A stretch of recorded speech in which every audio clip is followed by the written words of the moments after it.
masarap na snacks ba hinahanap mo? Alam mo ba, 1 kilo yan lahat and napakamura lang. Dati yung 599, ngayon 200 plus na lang yan. And legit talaga guys. Lahat ng flavors, 3 flavors yan. Merong almond, cashew, pistachio, lahat ng flavors na yan masasarap. 1 kilo laman ng isang box, 80 to 90 pieces and pwede mo rin yang ibenta.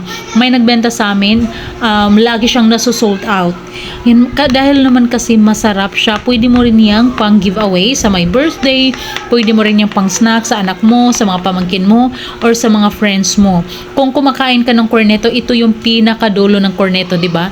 Yun yung pinaka-exciting na part, yung pinakadulo niya dahil andun yung chocolates, yung mga masasarap. Kaya kung gusto mo rin yan habang ito ay naka-promo, i-click mo yung yellow basket para mag-order. Ang bilis lang din talaga ng kanilang delivery. Tingnan mo naman, di ba? Ang sasarap niya. Kahit tingnan mo pa lang yan, masarap na talaga. Kaya click mo na yung yellow